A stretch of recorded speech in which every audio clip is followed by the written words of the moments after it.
We are in the exotic safari land of Cumberland, Ohio.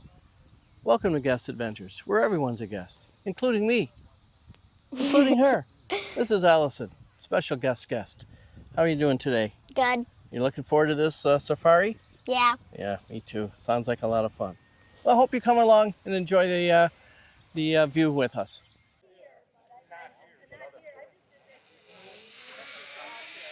One of the things at the Wilds that you can do, they have a very long, this is just the first segment of a zip line course. It goes all the way down the hill towards that water. And before you get on the ride, they have a kids discovery field station. Which one? You can have one, Asher. Excuse us, sir. We're gonna go inside and take a look. You can have one sticker. Look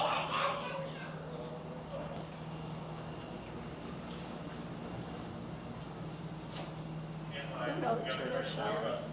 If you have any questions, feel free to ask. Okay, thank you.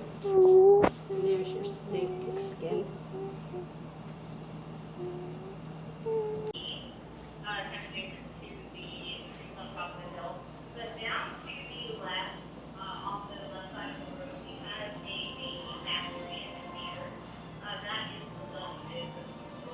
Of their hatches of eggs and bring them back and raise them to about trout size, mainly because in the wild the survival rate from the eggs is about 1%, so super low.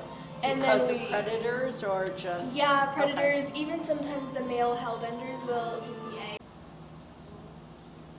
Inside the Kids Learning Center are pictures of all the animals that we're going to see, or should be able to see, on the tour. Anyone that you're specifically looking forward to, Ellie?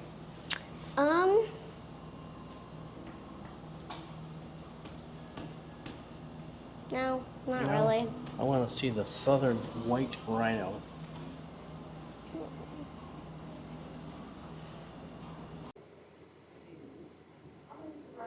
This is a sign that welcomes you to the visitor center. There's the visitor center right there. Next to it is the Kids Discovery Center. You park down the hill and then they bus up here, and then this is the type of bus we're going to be on. Zip lining is over here.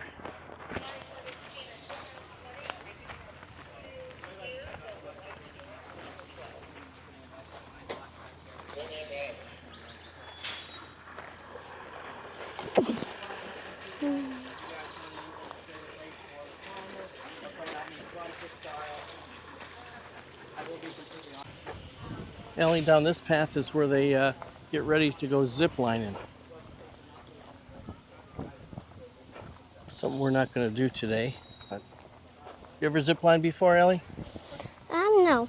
You don't know? I think you would know. Well, I said no, I haven't. Oh, I thought you said you did know. Graham and I, we have zip lined.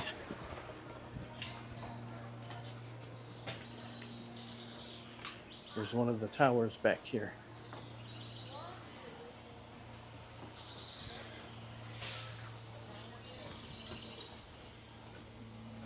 Much cooler in the woods here.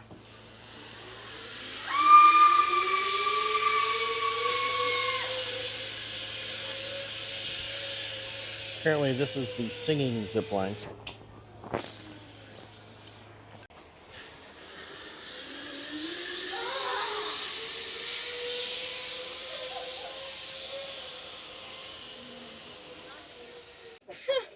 Everyone believed us. He goes to Ohio State. And we are on the open air safari bus. Okay, just be careful. It does get, like I said, quite bumpy. Make sure everything is arms and belongings are inside the bus. We have a couple narrow gates that don't want anybody to bump themselves. If we lose anything, like a hat or other belongings, please let me know right away. That is so I can let animal management know and they can come out and they can retrieve the item and hopefully get us back by the end of the tour. If an animal comes up to the bus, and this one's very important, please make sure that you do not reach out and touch the animal. We may have one or two that kind of gets in people's faces, so we will do our best to just move in towards the center of the bus, and we'll go ahead and move on through if they're bothering. If not, we can, go with it as we can. So.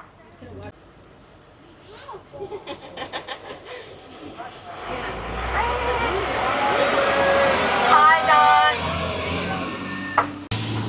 So back in the 1980s, just under 10,000 acres was donated by AET to a local organization, and their vision to help as a conservation center and help endangered animals.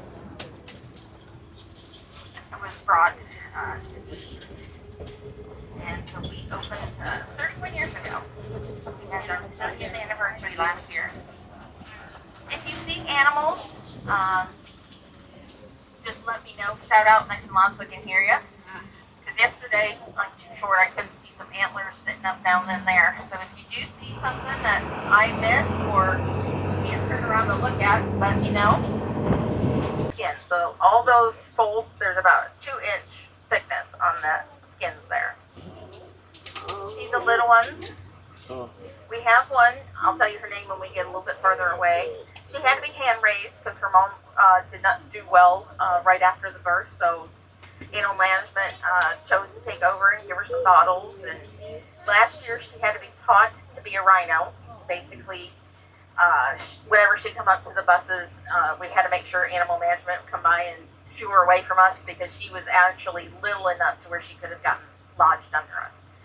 So she's learned this year, at the beginning of the season, we had to kind of do the same. She was better, but she loves people because there's actually videos in late 2023 that show her following them around like she's a puppy as they clean out her stall.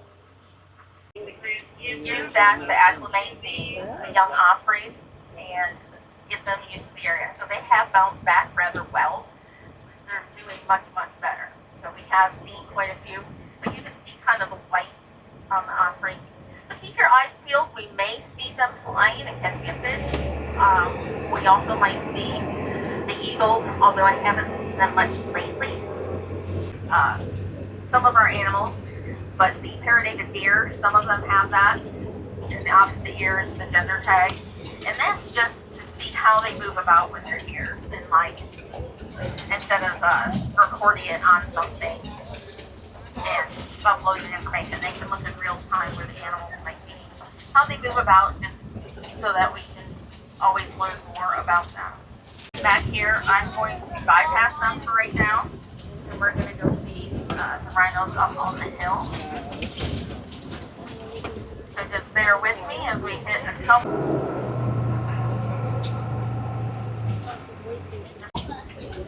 They can tell their directional areas, as well as they can also tell if one is roaming through the area. Hi, gals.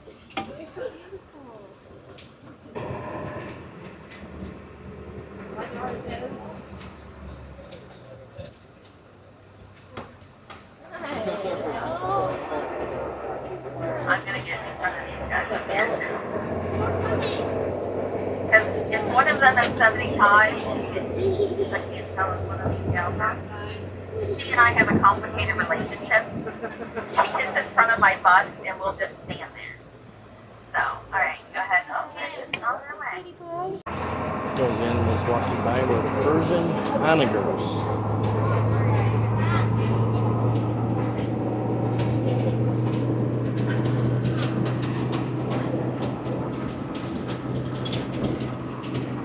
Take a look down by the lake. Anything? We do have 2 male factory deer that are over here as well. They're retired.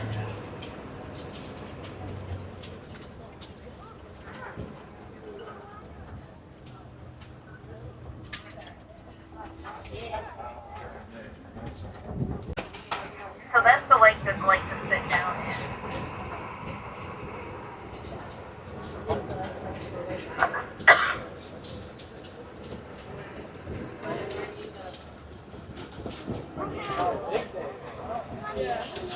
Those at the top of the hill. Big one over here. Hi, Sonia.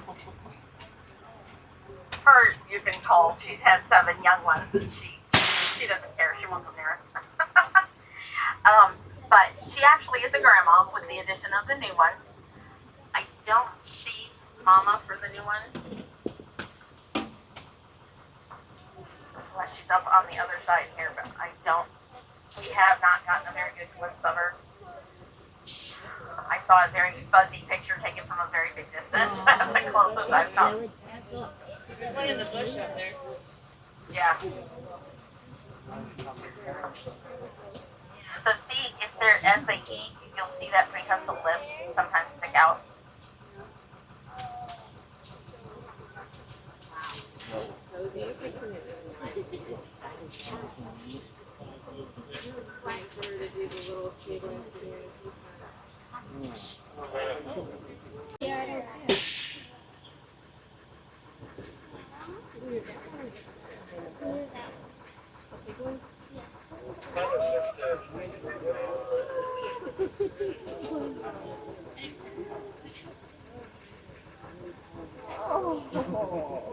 Get a load of that little face. Oh.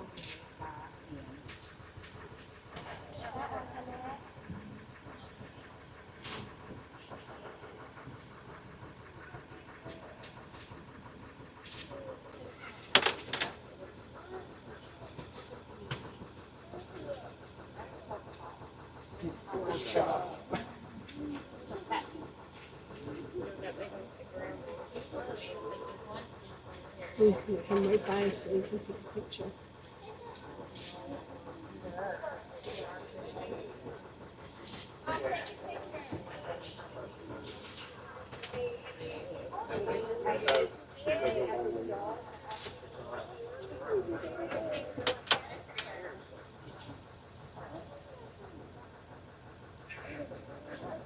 Did you get it?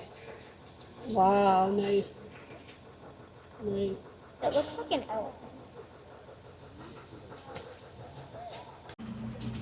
So, real quick on the personometers again.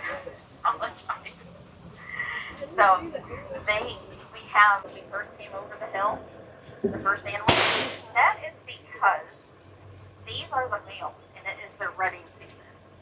So they like to get all yucky, stuck in the mud, also their own bodily functions, make themselves smell really good to the ladies.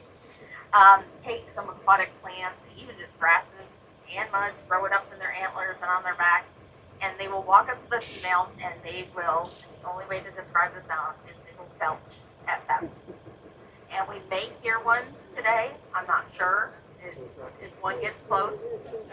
So, yeah, took my husband out on a tour. When the tour guide said that, he's like, yeah, that's how I met my wife. I can't take them anywhere. I tried to leave my carnivore, they wouldn't keep them. So, anyway, so these are the same ones that we saw when we came in. Now, the antlers, everybody knows antlers have multiple points and shed. These guys shed 2 sets every year. So, and then of course horns just have the 1 point and they're permanent, except for our greater one-horn rhino because it grows back and it chips. So, all right. So we will see what else we can find today. See up there? That is Seamus. He is a male, but he is 6. We do have another male that is breeding. They're called the Bang Tang. So both, like the Szechuan Takin that we'll see in a little bit too. Both the male and females have horns, as well as when they're real young, trying to find places like rocks that they hide under, and in order to escape those that might be their predator, that we bring them here as a... About halfway through the tour, you get off the buses over on that side, and you come to this center. You can actually get food, hot dogs, hamburgers, and you can go see more animals somewhere. Animals are animals. They don't always come out when it's this hot.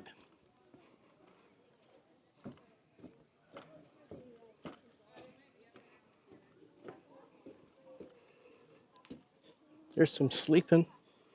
There's one under the tree, and then there's some under that little wood platforms. There's a cheetah sleeping underneath the tree. Can't really see him. Oh, now he's standing up.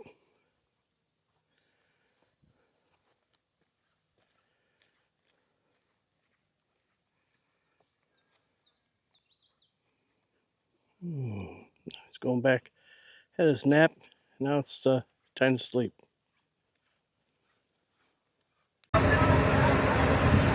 everybody hold on. This gets very bumpy, so just sit tight.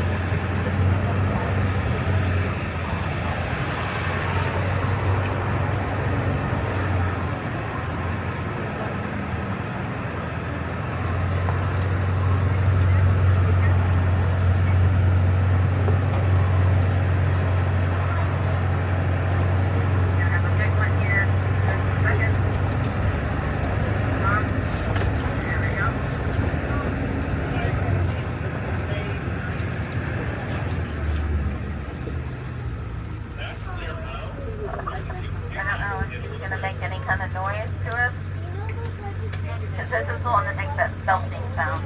So he's lost his second set of antlers to him falling off. And of course he's not as dark and stinky and smelly as the others. But if you look over to the side here, this is our corral. The animals that tend to be in herds, like the horses and things, they try to bring the whole herd in. It's less stressful. And what they'll do is it drops to a chute system that goes back in behind this hill, which is good. They don't see the pasture and don't want to bolt for it in any way or things like that. So this eventually leads out and around to what's our hookstock building and scratch.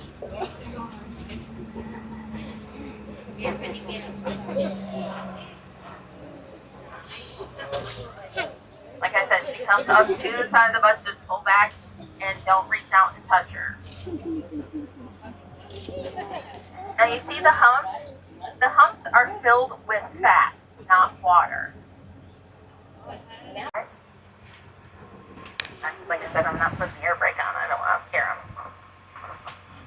So you see the baby, you see the one next to her, that's mama, and the one behind her that just got smacked with the tail, that's the next pregnant one. So hopefully that goes good. I do not know if she's had one before or not because they don't have numbers. And I, not being with the animal management person, I can't tell the difference. So, Lisa Marie's the one that had the baby. They haven't named her yet, but it is a girl. And her father, Lisa Marie's, was Elvis. And my daughter remembers Elvis when she was in middle school. She's now about to turn 24. And so she remembers him hanging out here in the pasture. And she remembers him in, best way to put it is showing off, let's just say it that way.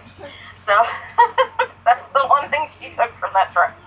Anyway, so as we go by a zebra, and you'll see how the stripes kind of interact with each other. When a predator's looking at a herd, it can't tell where one animal starts and one animal ends, so it looks like one large animal. So when they stand together, it's a way to help protect themselves because the predator's likely to give up and go elsewhere.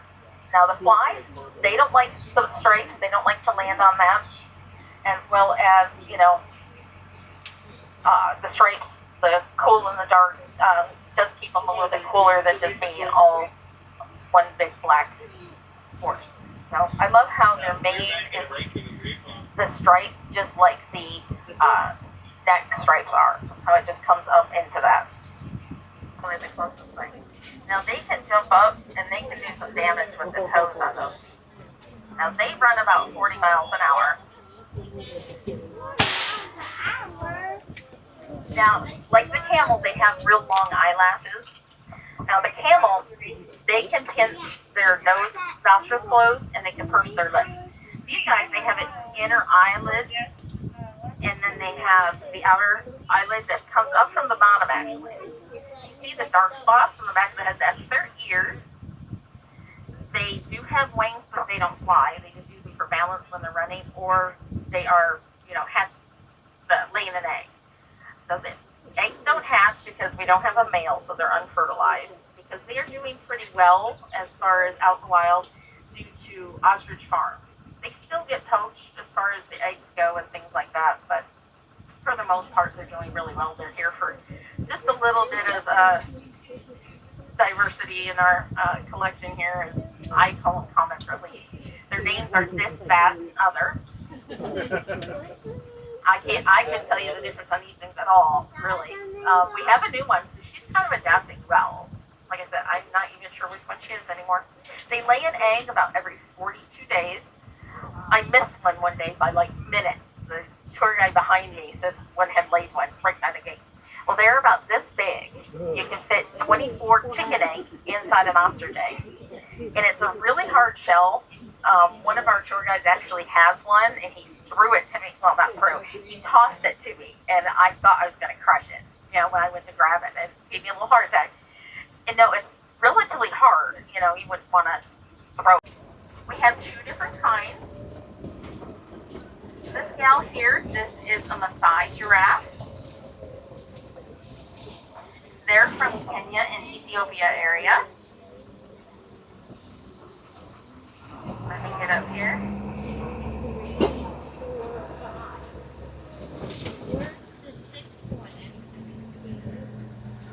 Alright, go ahead, you guys can stand up. I'll get the breakdown here in just a second. You said you had 6, there's 5 right here. Yeah, we have one back in the bar. His name is Raha. He's the male for a male Maasai. He is the father of some of these young ones. So that's why he's back there. Plus, this is a male, Tuffy. He's the one by the shelter. He's a reticulated giraffe. Now, he is fixed. He's older.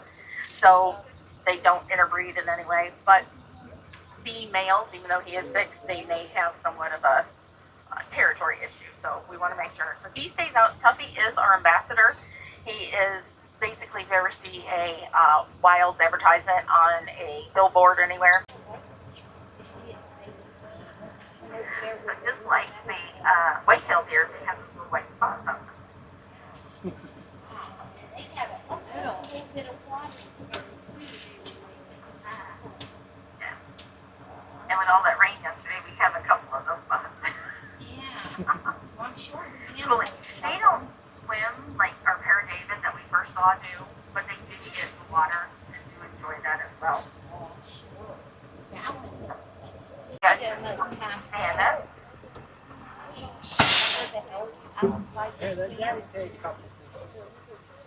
But yeah. Okay. Of course, you see lots of Canada geese. Now, As you look across the far bank, see the animals towards the fence? Okay. Those are the common eland. They are from eastern and southeastern Africa. The only one larger than that is the giant eland. But these guys, common eland, can jump 7 feet high, or as big as they are. They're antelope, and they have a lot of characteristics with cattle. They even have like the dewlap that they do in front that does help cool them off. They have horns that come up and actually do like a twist twice, so they're real nice big horns. These ones coming down, and they have surrounded. We've stopped to look at another animal or two, and they'll come flocking to the bus. Yeah. We could be sitting perfectly still, then all of a sudden we start moving, and that's the horses. I like the scribe, but. At the end of the tour is this gift shop. There's a small gift shop at the beginning of the tour where I got my hat. Take the sunglasses off so you can see it. But they have a lot more items here.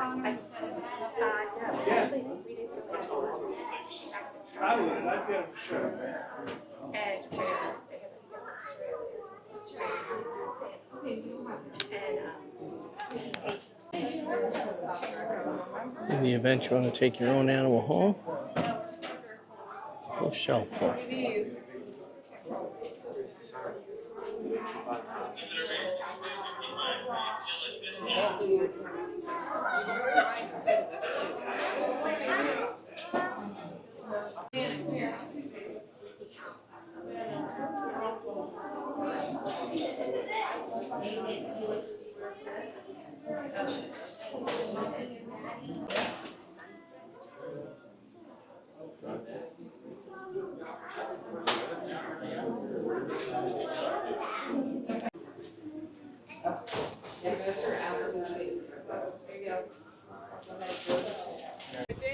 All right, with the wilds in the background, we're at the Overlook, which is the end of the tour. There's a cafe here.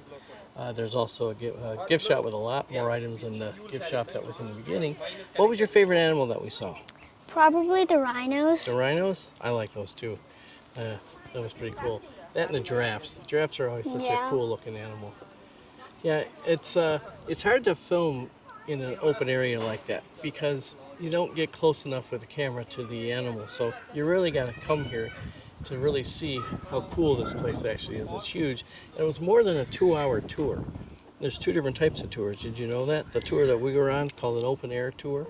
And then they have a smaller one where they're on like pickup trucks and they get a little closer to the animals. But the open air tour is very cool. You do see a lot of animals. So it's well worth coming out here. Would you recommend it? Cool. All right.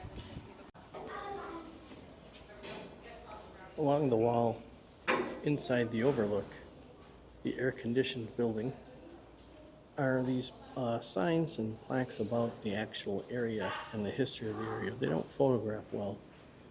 So again, you're just going to have to come down here to actually see and read about the area.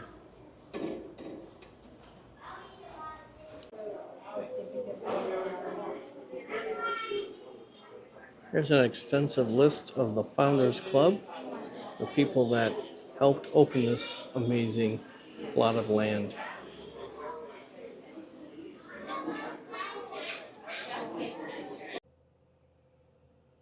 All right, so that was a brief look at the wilds in Cumberland, Ohio. I thank you for coming along on this adventure on Guest Adventures, where everyone's a guest, including me. And I hope you come out here for yourself to see it because it's really a great place. It was a great afternoon, a great trip, great tour, very nice institution. So we'll see you again on another video. Thanks again.